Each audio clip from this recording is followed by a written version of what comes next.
Hello everyone, welcome to the video lecture series of Mathematics 4. The subject code is KAS 302/KAS 402. And here we are in lecture number 10 of unit number 3. So in the previous lecture basically हम लोगों ने बात की थी curve fitting की, जहां पे हम लोगों ने देखा था डिफरेंट टाइप्स ऑफ कर्व या सेकेंड डिग्री पैराबोला आप किस तरह से सेट करते हैं with your given data. Now from this lecture अब हम एक नया टॉपिक स्टार्ट करने जा रहे हैं this unit, that is called correlation. जी हाँ, क्या होता है कोरिलेशन और किस तरह से कोरिलेशन कैलकुलेट किया जाता है, what is the formula used for calculation of the coefficients of correlation, coefficient of correlation, right. And that formula is basically called Karl Pearson coefficient of correlation. And then we will look what is rank correlation. कि correlation में यहाँ पे different cases हैं, या आप ये कह सकते हैं different types of questions हैं कि क्वेश्चन में क्या गिवन है तो हमें कौन सा फॉर्मूला अप्लाई करना है. Either they have given the direct values or they have given the rank. तो उस केस में हम different correlation यूज करने वाले हैं. तो चलिए ये सब जानने के लिए अपना लेक्चर स्टार्ट करते हैं ऑन correlation. So correlation. अब अगर मैं कोरिलेशन की बात करूं तो अभी तक जो हमने पढ़ा है बेसिकली लास्ट लेक्चर्स में कर्व फिटिंग, उसमें हम लोगों ने क्या देखा है, the y is dependent on x, यानी कि अगर x चेंज होगा तो y में चेंजेस आएंगे ही आएंगे, राइट. तभी तो डिपेंडेंसी है. अब यही चीज यानी कि हम ये बोल सकते हैं these two variables are related to each other, और I can say that in a bivariate distribution, bivariate का मतलब कि अगर एक वेरिएबल में चेंज होता है, the change in one variable affects the change in another variable, other variable, कि एक वेरिएबल की चेंज की वजह से दूसरे वेरिएबल में भी चेंज आ रहा है, then we said that the variables are said to be correlated, right. कि जैसे कि हम बहुत बार पढ़ते हैं कि सपोज वोल्टेज इंक्रीज करा करंट इंक्रीज हो रहा है, राइट, या करंट इंक्रीज कर रहा है वोल्टेज इंक्रीज हो रहा है, या हम यही बोलते हैं करंट इंक्रीज कर रहा है बट वोल्टेज डिक्रीज कर रही है. So we can say that the voltage is proportional to I, और we can say voltage is proportional to 1/i, right. So ये रिलेशन हम लोग बहुत बार पढ़ चुके हैं. अब अगर मैं कह रहा हूं वोल्टेज करंट के रिस्पेक्ट में किस तरह से चेंज हो रहा है, that is the relation, that is the curve fitting part. But अब अगर वोल्टेज और करंट में डिपेंडेंसी है, कोरिलेशन है, तो अगर वो एक दूसरे के साथ चेंज हो रहे हैं, यानी एक दूसरे की सेम डायरेक्शन में चेंज हो रहे हैं, means they are proportional, directly proportional, तो हम क्या बोलते हैं, correlation is said to be direct और इट इज पॉजिटिव. वहीं पे अगर हम कहते हैं v is inversely proportional to i, यानी i को इंक्रीज कीजिए v डिक्रीज कर जाएगा, that means if the two variable deviate in the opposite direction, that is known as if the increase in one variable results in corresponding decrease in other variable, then the correlation is said to be inverse और negative, जिसे हम बोलते हैं inversely proportional, right. So I hope कि आपको याद आ गया होगा कि ये दो टर्म हम बहुत बार यूज करते हैं, प्रोपोर्शनल, इनवर्सली प्रोपोर्शनल, तो that is nothing but the correlation. अब इन दो वैल्यूज में यानी दो वेरिएबल्स में कितना कोरिलेशन हो रहा है उस चीज को हमें मेजर करना है. दे आर हाईली कोरिलेटेड, मतलब वैल्यू ऑफ कोरिलेशन क्या है, वैल्यू ऑफ कोफिशिएंट क्या है, तो इस चीज को हम यहाँ पे बोलते हैं Karl Pearson coefficient of correlation, जिसको हम कैलकुलेट करते हैं with the help of the formula. If you have correlation coefficient between two variable x and y, then it is written as r of xy, suffix में हमने यहाँ पे xy दे दिया, जो कि ये शो करता है कि x और y के बीच में हम कोरिलेशन कैलकुलेट कर रहे हैं. And that is equal to summation xi minus x bar yi minus y bar divided by summation xi minus x bar whole square multiply summation yi minus y bar whole square, right. So this is one of the formula. अभी मैं आपको other formula भी दिखाऊंगा, but अगर इसी फॉर्मूले को थोड़ा सा और इजी करा जाए याद करने के लिए, तो इसमें न्यूमरेटर तो सेम रहता है, that is summation x minus x bar y minus y bar, but नीचे डिनोमिनेटर वाले पोर्शन को लिखा है n into sigma x into sigma y. जी हाँ, इफ यू रिमेंबर हम लोगों ने सेकेंड मोमेंट यानी कि वेरिएंस पढ़ा था, and this variance is calculated by summation xi minus x bar square divided by n, if you remember, right, where x bar is basically what, x bar is called mean. तो अगर variance μ2 था तो हमने यही पढ़ा था what is standard deviation, standard deviation is variance under root, right, यानी under root of μ2, या मैं यहाँ पे बोलूं स्टैंडर्ड डेविएशन क्या होगा, स्टैंडर्ड डेविएशन होगा इस वैल्यू का अंडर रूट, यानी कि आप इसका अंडर रूट कर देंगे तो ये हो जाएगा summation xi minus x bar square divided by n whole under root, that is called the standard deviation. So अगर हमने यहाँ पे लिखा है standard deviation of x sigma x is equal to this one, और सिमिलरली सिग्मा y भी आपका ये हो जाएगा, बट वहां पे सीरीज हो जाएगी y minus y bar whole square divide by n whole under root, right.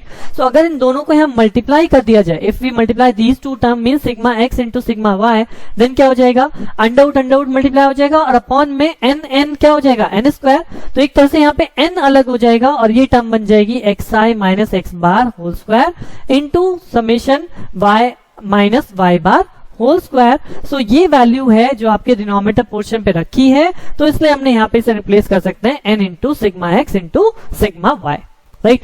So फॉर्मूले में केवल एक रिलेशन पुट अप हुआ है कि based on the value of standard deviation हम उसे n sigma x sigma y की फॉर्म में भी याद रख सकते हैं। तो जो आपको फॉर्मूला इजी लगे वो याद कर लीजिएगा, या मैं यहाँ पे ये कहूँ फॉर्मूले तो आपको याद रखने ही है, एक दूसरे से रिलेटेड ही है, और जिस टाइप का क्वेश्चन है उस टाइप के क्वेश्चन में हम वैल्यू अप्लाई करते हैं। We will calculate the mean value, इस फॉर्मूले वैल्यू पुट करेंगे और सॉल्व कर देंगे, राइट।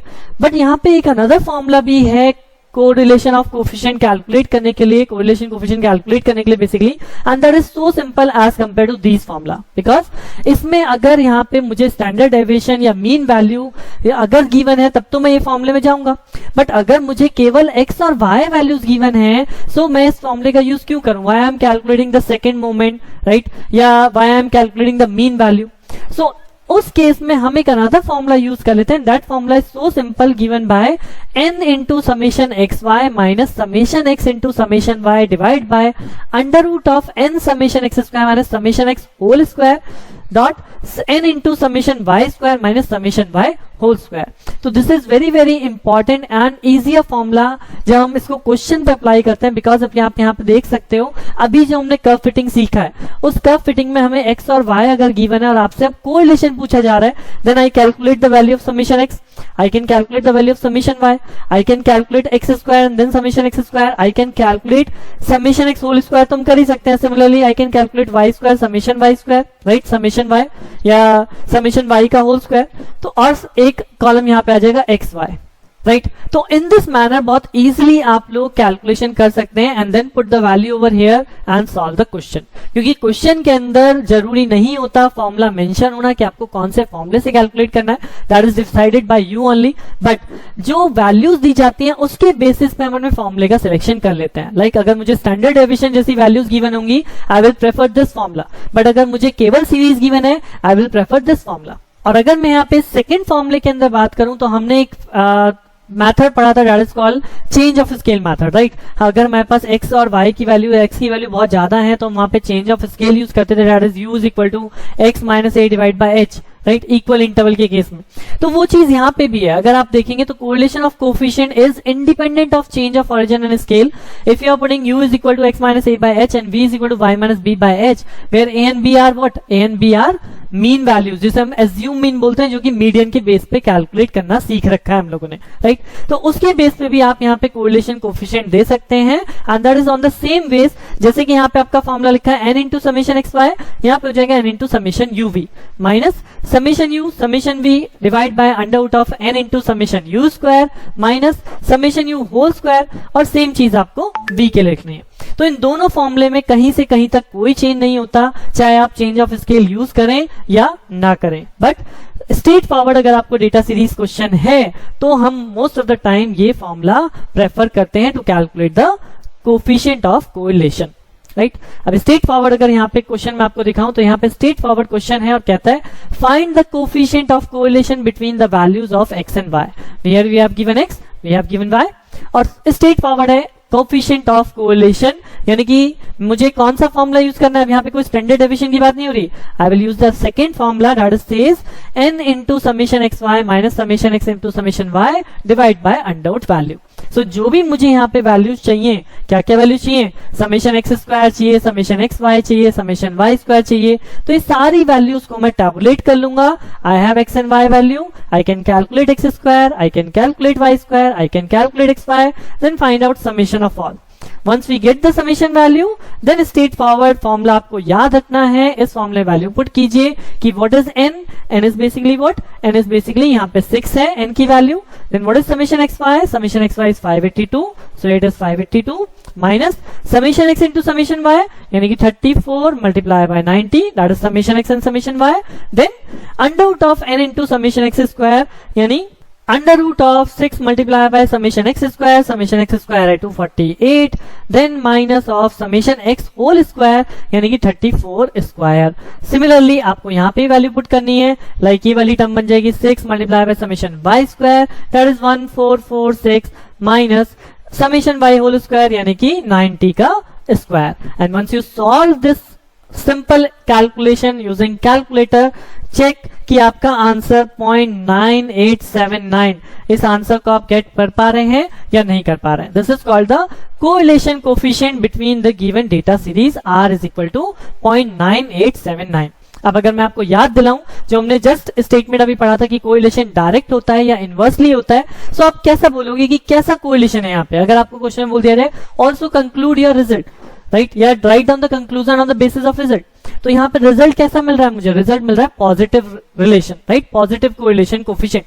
तो इसका मतलब होता है कि यहाँ पे ये दोनों वेरिएबल एक दूसरे पे डायरेक्टली डिपेंड कर रहे हैं। They is not inversely proportional, they are not inversely proportional, they are directly related. और यू कैन से कि दोनों में कोरिलेशन जो है वो पॉजिटिव है, right. So this is the conclusion for this type of question. Now अब जैसे कि मैंने स्टार्टिंग में लेक्चर में बोला था कि कोरिलेशन बेस्ड क्वेश्चन आपका डिफरेंट कैटेगरी पे हो सकता है। ये तो मैंने डायरेक्ट सीरीज लिया, हो सकता है स्टैंडर्ड डेविएशन बेस्ड हो, वो भी हम आगे चल के देखेंगे। बट कोरिलेशन में कई बार ऐसा भी होता है कि यहाँ पे वैल्यूज ना डिफाइन करके, सपोज दीज आर नंबर, मैं कहता हूँ ये एक एक्स और वाई जो हैं ये अलग अलग सब्जेक्ट्स हैं और ये उनमें नंबर्स हैं, राइट। अब हम नंबर्स ना देखिए, अगर हम बोले these are ranks, these are not scores, these are rank, तो उस केस में कोरिलेशन कैसे कैलकुलेट करते हैं, राइट। हमें दो वेरिएबल्स के बीच में रिलेशन एस्टैब्लिश करना है, बट अब की बार मुझे उन दो वेरिएबल्स में वैल्यूज गिवन नहीं है, राइट, उनमें स्कोर्स गिवन नहीं है, उनमें रैंक गिवन है। तो उस केस में जब हम कोरिलेशन कैलकुलेट करते हैं, that correlation is basically called rank correlation. And it is defined as by the formula r is equal to 1 minus 6 into summation di square divided by n minus 1, right? So where n is what? n is our number of observation, जितने भी हमें number of observation दिए जाते हैं, 4 है, 5 है, 8 है, 10 है, whatever. Now what is di? di is basically xi minus yi. तो d basically क्या है, दोनों रैंक में डिफरेंस होगा। यहाँ पे x और y क्या रिप्रेजेंट करेंगे, रैंक रिप्रेजेंट करेंगे। तो di is basically called the difference between the two values, two ranks, right? And एक और चीज यहाँ पे भी मैं आपको क्वेश्चन में भी चेक कराऊंगा कि यहाँ पे जब हम समेशन और di कैलकुलेट करते हैं तो दैट इज ऑलवेज 0। ये हमारे लिए क्रॉस चेक होता है कि हमने रैंक सही से असाइन करी है या नहीं करी। अब इसका क्या मतलब हुआ, रैंक सही से असाइन करी है कि नहीं करी है, बिकॉज यहाँ पे क्वेश्चन में 2 से 3 तरह की कैटेगरी हैं। आपको हो सकता है रैंक डायरेक्टली गिवन मिल जाए, राइट, रैंक डायरेक्टली गिवन। दूसरा टाइप हो सकते हैं जहां पे आपको रैंक खुद से कैलकुलेट करनी पड़े, they've given a score and then ask the rank correlation, right. और तीसरा होता है जहां पे आपके स्कोर्स भी रिपीट होते हैं, मींस रैंक भी रिपीटेड केस में होती है। तो यहाँ जो सबसे पहले मैं क्वेश्चन आप लोगों के साथ रखने वाला हूं, दैट इज जब हमें डायरेक्टली रैंक गिवन है और उस केस में हमें कुछ नहीं करना, केवल स्ट्रेट फॉरवर्ड इस डी को कैलकुलेट करना होता है। The question is so simple और हम बहुत इजिली सार को कैलकुलेट कर सकते हैं। Like this is the question on your screen. Compute the rank correlation coefficient for the following. Right? यहाँ पे persons अवेलेबल हैं A, B, C, D, E, F, G, H, I, J और इनकी rank in mathematics और rank in physics दी गई कि this is rank 9, this person have rank 10, this person have rank 6, this have rank 5. वहीं पे in physics this person has rank 1, this person has rank 2. तो in this case वो आपसे question में बोलेगा compute the rank correlation. Now it is not simple correlation coefficient. Now it is rank correlation. So question में क्या given है, question में मुझे डायरेक्टली रैंक्स गिवन है और मुझे कुछ नहीं करना, I need to apply straightforward formula, that is what, persons हमें गिवन है, r1 गिवन है, r2 गिवन है, मींस डायरेक्टली रैंक गिवन है ना। So what our formula says r is equal to 1 minus 6 summation di square divide by n square minus 1। तो यहाँ पर number of observation कितने हैं, if you count these value 1 2 3 4 5 6 7 8 9 10, so n becomes 10, right. Now the next known value over here is di. So di calculate होता है rank difference, यानी कि मैं इस कॉलम में एक टैबुलेट करूंगा, एक कॉलम कैलकुलेट करूंगा, that column is basically d r1 minus r2। अब यहाँ पे ध्यान रखिएगा, यहाँ पे r1 minus r2 लिखा है, बट कहीं पे भी आप ऐसा नहीं है कि r2 minus r1 नहीं लिख सकते, you can do for r2 minus r1, but in that case all the values in the term of r2 minus r1, right, क्योंकि अल्टीमेटली हमें स्क्वायर करना है तो यहाँ पे नेगेटिव साइन का कोई इंपैक्ट नहीं पड़ता है. बट ऐसा नहीं है कि आप हमेशा बिगर में से स्मॉलर को माइनस करेंगे. If you are taking R1 minus R2 then R1 minus R2 लीजिए. If you are doing R2 minus R1 then in the complete table put as R2 minus R1. Right, so generally जो हम लेते हैं वो R1 minus R2 यानी first value minus second value. So आप हर value के लिए कैलकुलेशन करेंगे. 9 minus 1 8, 10 minus 2 8, 6 minus 3 8 in the so on manner. और ये वो क्रॉस चेक है जो मैंने आपको यहाँ पे भी लिखा हुआ है कि अगर हम समेशन DI देखें तो that is always 0. It serves as a check on calculation. Right, तो यही चीज आपको हर क्वेश्चन में मिलेगी. If you are calculating D in case of rank correlation तो ये D का जो समेशन होता है दैट इज ऑलवेज 0. देन उसके बाद हम इसका स्क्वायर कैलकुलेट करते हैं because I need summation D square. So यहाँ पे D स्क्वायर आप लोगों ने कैलकुलेट किया. Then find out the summation that is 280.